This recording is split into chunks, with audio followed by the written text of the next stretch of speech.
Sup y'all, and welcome to Organization and Reorganization of Human Societies. Unit 2, circa 600 BCE to circa 600 CE. In this unit, we're going to investigate the second wave civilizations, those of China, India, Persia, Greece, and Rome, as well as those in Africa and the Americas. In studying this era, we will pay special attention to empires, which can be defined as large states, which are essentially political entities that maintain power within and outside their borders. Many grow so large that they encompass people from many regions, creating a multicultural society, and we will see varying degrees of success in how the governments dealt with these differences. Empires rise, grow and expand, often violently, and in time, they all fall, sometimes quickly. We will begin by briefly looking at one of the most iconic of the ancient civilizations of this era, Rome. The legendary foundation of Rome follows the well-known myth of the she-wolf suckling the twin brothers and demigods Romulus and Remus. Later, the myth states they founded the city, and in an argument, Romulus killed Remus and named the city after himself. However, Rome's actual start took place sometime in the 8th century BCE, emerging as a poor city-state in central Italy. It was an unlikely candidate to become one of the most powerful empires of its age.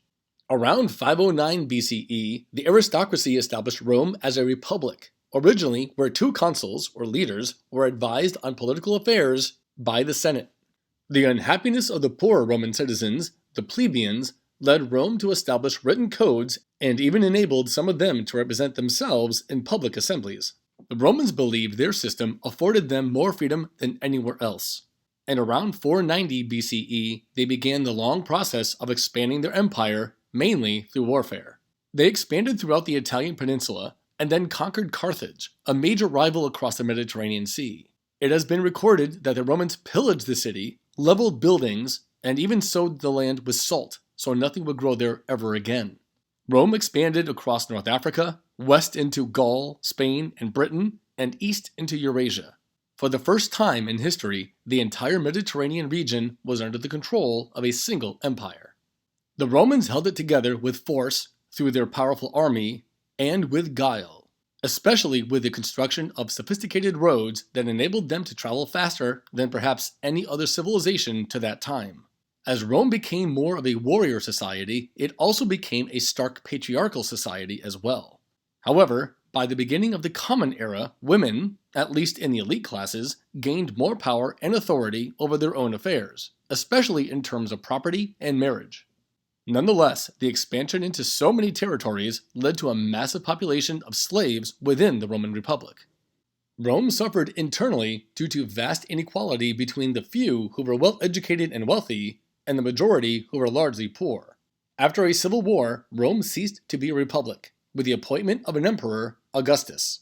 This began a period known as Pax Romana, Latin for Roman peace, lasting over 200 years in which Rome expanded to its greatest size, experienced relative peace, and was at its maximum strength.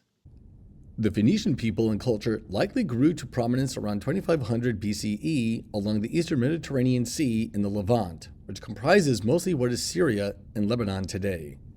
They were organized as a series of maritime realms through city-states and colonies, similar in many ways to the Greeks. While each state acted independently, Phoenicia expanded its influence primarily along the southern coast of the Mediterranean Sea. Arguably, Phoenicia's greatest contribution to the world was the development of the oldest alphabet, with standard letters that represent basic sounds. It came into existence around 1050 BCE and was developed out of the necessity to communicate and trade with the myriad cultures and languages along the Mediterranean. Derived from Egyptian hieroglyphs, Phoenician became one of the most broadly used writing systems and was adopted and modified by many other civilizations. Its influence can clearly be seen today. For example, to spell a word phonetically is to sound it out as opposed to the standard dictionary spelling.